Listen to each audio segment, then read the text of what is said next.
और रुका भी नहीं, मैं खड़ी हूँ, रुक भी नहीं रहा है। मेरे सिपाही मुझे खींच के पीछे कर रहे हैं, उसके बाद भी पहिया मेरे पैर से लगता हुआ गया। अच्छा एक बात तो हम आपकी क्या, आज आपका क्या तकलीफ सुने यहाँ पे बताइए। अच्छा हम तो पैदल थे, नहीं सुनना चाहते, कोई बात नहीं, हम आपकी क्या तकलीफ सुने जब आपने इस तरीके की बात हम बैठे हैं ऐसी हम पैदल आ रहे हैं वहाँ से पैदल। जो दोनों ट्रैक्टर अंदर आया है वो कौन चाला है? अभी पता करके तो बताऊंगे। हम तो पैदल थे ना। हमें और किसी से कोई एतराज नहीं है, आपसे नहीं, लेकिन वो जो दोनों ट्रैक्टर चालक थे हमें उनकी डिटेल्स चाहिए। ठाकुर पूरण सिंह जी इस वक्त हमारे साथ हैं। कल किसान मजदूर संगठन का प्रदर्शन था, कई जगह हुआ भी है, लेकिन सहारनपुर में तो टकराव की स्थिति बन गई। खबरें इस तरह की भी आई कि भाई किसानों ने जो एडीएम थी वहाँ पर मौके पर उनको कुचलने की कोशिश भी की है, ये आरोप लग रहे हैं। देखो पहली बात तो ना, अब तो ये जब से सोशल मीडिया हुआ जी, जब से बहुत सी चीज़ें क्लियर हो जाएं, जी, फिर मैं एक कह रहा कि आरोप लगाना, जो आरोप लगाने वाले लोग हैं वही फिर एक इंटरव्यू भी दे रहे हैं अपना। मान लिया मैडम ने अपना इंटरव्यू दिया कि ना मेरे साथ ऐसी कोई घटना हुई और ना किसी ने ट्रैक्टर चढ़ाने का प्रयास करा, ना किसी ने गेट तोड़ने का प्रयास करा। उन्होंने कहा कि मैं खड़े थे हम लोग गेट पे, उन्होंने जल्दी से ट्रैक्टर निकालने का प्रयास करा जिसके कारण वो गेट खुलता हुआ चला गया। मान लिया मैं उस पर क्या सफाई दूँ, जिस पर सफाई स्वयं मैडम ने सफाई दे दी कि भाई ऐसी कोई घटना मेरे साथ नहीं हुई। लेकिन सोशल मीडिया पर जो वीडियो चल रही हैं वो उनको फिर कैसे देखते हैं आप? सोशल मीडिया पे तो आपको पता है अमित साहब है, उस पर मोदी जी पर रोड डांस करवावे हैं सोशल मीडिया पे, कभी उसके वहाँ इंग्लैंड की लगा दें कोई मैडम, कभी सोशल मीडिया का क्या राग है। मान ले ये तो चला रखा, किसी को किसी के लगा, किसी का माथा, किसी का सिर, किसी की टांग, किसी का पेट, इसे तो सोशल मीडिया है, ये तो चला हुआ है सांग। लेकिन मैं एक बात बता दूँ आपको, कल का जो रवैया था शासन प्रशासन का, पहले तो सबको सूचना थी, लेकिन जो रवैया था कल एडीएम मैडम का किसानों के प्रति, जो लठ लेकर उन्होंने एक घटना करी, स्वयं गेट पर मोर्चा संभालने का काम करा, ये घटना बहुत गलत है। किसान सारी रात धरने पर आए और अधिकारियों ने सारी रात उन्हें तंग करने का काम करा। कभी कहा आप यहाँ क्यों आगे लौट गए, ये तो डीएम का कार्यालय है। क्यों भाई, डीएम अमेरिका का है, पाकिस्तान का है, चीन का है, डीएम सहारनपुर का है। सहारनपुर भारत में है, उत्तर प्रदेश में है। हमारे काम के लिए डीएम बैठा, हमारी बात नहीं सुनी जाएगी तो डीएम नहीं, कमिश्नर नहीं, मुख्यमंत्री के दरवाजे में बैठा जाना है। ये तरीका उनका सरासर गलत है और हम लोगों ने तो आह्वान नहीं करा, नहीं तो हम रात नहीं जा सके थे। हमने कहा यार कल पीसीएस का पेपर है, न जाने कितने होनहार बच्चों का भविष्य है, आप लोग लेट जाओ, कोई दिक्कत वाली बात नहीं है, कोई दिक्कत नहीं। कोई गिरफ्तार करे तुम्हें गिरफ्तार हो जाओ, कोई तंग करे तंग हो जाओ, क्योंकि हम लोग तो तंग होने के लिए पैदा हुए।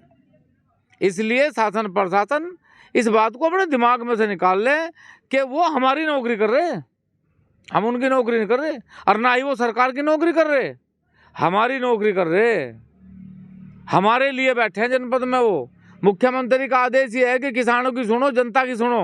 मुख्यमंत्री ये नहीं कह रहा कि मैं जब आऊँगा मेरी सुनो। और क्या करा मुकदमा, जिसके हाथ में कागज है, जिसके हाथ में कलम है वो लिख सके मुकदमा। हमारे हाथ में तो कागज और कलम है नहीं। अब वो झूठा मुकदमा लिखो, सच्चा लिखो। ये तो राजगुरु, सुखदेव, भगत सिंह, मदन लाल ढींगरा, खुदीराम बोस, चंद्र, सब पे लगे मुकदमे। ये पुलिस पहले भी तो यही कर रही थी। पुलिस पहले क्या करती थी, पुलिस अंग्रेजों के साथ मिल के पहले भारत वालों पर लट बजा रहा था, और अब इनके साथ मिलकर अब भी भारत वालों पर लट बज रहा। पुलिस ना कभी पहले थी भारत की और ना पुलिस आज है भारत की।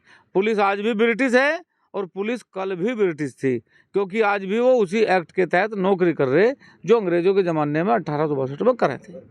क्या कुछ मुद्दे थे आप लोगों के जिनको लेकर कल ये प्रदर्शन का जो आह्वान किया गया था? आप लगाओ अंदाजा कि कितनी शर्मनाक बात है। मुझे कितनी खुशी होती किसान को कि यदि एडीएम मैडम यही डंडा लेके अगर वो बजाज शुगर मिल गागनोली पे चली जाती है और गेट पर खड़ी होकर ये कहती कि तुम्हारा जब तक ये किसानों का भुगतान नहीं होगा, जब तक ये मिल नहीं चलेगा, तुम सबको जेल में डाल दूंगी, कितना बढ़िया लगता। कि वो यदि वो डंडा लेके किसी किसान के खेत पे एक रात बिता देती कि मैं इसमें एक भी इसे विदेशी गोवंश को नहीं बढ़ने दूंगी। यदि एक बार भी ये सारे प्रशासनिक लोग जो मुकदमा करने की फिराक में लगे हुए हैं, यदि एक बार भी ये महसूस कर लेते कि किसानों की ट्रॉलों में से रात दिन चोरी हो रही, एक बार भी चोर पकड़ा का कोई? ये सारी तानाशाही उन लोगों पे चल रही जो लोग इस कानून को मानते हैं, जो देश को देश मान रहे, संविधान को संविधान मांग रहे, उन लोगों पे ही ये कानूनी कार्रवाई हो रही। और जो लोग संविधान को नहीं मान रहे, उन पे कोई कार्रवाई नहीं है और ना ही है उन पे कार्रवाई कर सकते हैं। अच्छा, जो सहारनपुर प्रशासन और आप किसानों के बीच में जो स्थिति बनी है, क्या लगता है कि वो हो जाएगा सब कुछ ठीक? अब देखो, हमारी लड़ाई शासन प्रशासन के साथ है ही नहीं, हमारी कोई लड़ाई शासन प्रशासन के साथ नहीं। मेरा बहुत सीधा सा मानना है, मान लिया अगर एडीएम को, डीएम साहब को, इन्हें सबको ऐसा लगा कि किसानों ने गलती करी, तो वो वीडियो लगा के गलती पे जो सजा दी जा सके दे। लेकिन डीएम साहब 2 घंटे कल अपने ऑफिस में बैठे और किसान मौजूद थे कचहरी। डीएम साहब का फर्ज ये था, देखो भाई आप लोग किसान हैं, यहाँ तक आए, मैं एक बात मानता हूं कि जिन्होंने गलती करी मैं उन्हें सजा दूंगा, लेकिन आप लोग आए, आप लोगों की बात भी सुनूंगा, मैं आप लोगों की बात भी मानूंगा, और जो आप लोगों की दिक्कत है, आप लोगों की परेशानी, आप लोगों की पीड़ा है, इसका भी समाधान करूंगा। जिन्होंने गलती करी उन पर मुकदमा मैं लिखूंगा, बात खत्म होगी। उन्होंने तो लिखवा दिया ना मुकदमा, किसान को क्या मिला? आपने लिखवा दिया किसान मुकदमा, आपने किसान को क्या दिया? भुगतान हो गया किसान का, आवारा गोविंद चला गया। मुख्यमंत्री के आदेश के बावजूद भी गांव में लैंडमैन, एससी एक्शन सब जा के मतलब जबरदस्ती किसानों का शोषण कर रहे, रोज 10-10 हजार 2-2 लाख रुपए कमा के ला रहे। हो गया बंद, हो गया। भनेड़े में कैंसर का रोग खत्म हो गया, नदी का पानी निकल गया। सिमलाने में कैंसर का रोग खत्म हो गया इंडन नदी से। किसानों पर मुकदमे करने से समाधान हो गया। अधिकारी समझे ये बात, मैं माननीय मुख्यमंत्री जी की नॉलेज में गिरूंगा कि डीएम और एडीएम ने किसानों के साथ जो दुर्व्यवहार करा वहाँ के शासन प्रशासन ने, इसका संज्ञान लेंगे माननीय मुख्यमंत्री जी। चलिए, आरोप लग रहे थे कि भाई किसानों ने अराजकता की है, तो वहीं ये जो किसान नेता हैं वो भी कह रहे हैं कहीं ना कहीं रवैया प्रशासन का ठीक नहीं रहा है और इस मामले को वो मुख्यमंत्री दरबार तक भी पहुंचाएंगे। देखा जाए तो कल काफ़ी हंगामा सहारनपुर में देखने को मिला था, टकराव की एक स्थिति बन गई थी, लेकिन उसके बाद कहीं ना कहीं देर रात से ही प्रशासन भी डैमेज कंट्रोल करने में जुटा रहा उन सब चीज़ों को। लेकिन अभी भी कहीं किसान नेता जो है ठाकुर पूरन सिंह, जब इनसे बात हुई तो कहीं ना कहीं आरोप जो है वो भी शासन से लेकर प्रशासनिक कुछ अधिकारी हैं उन पर ये लगा रहे हैं। TV9 यूपी के लिए सहारनपुर से विकास कपेरी।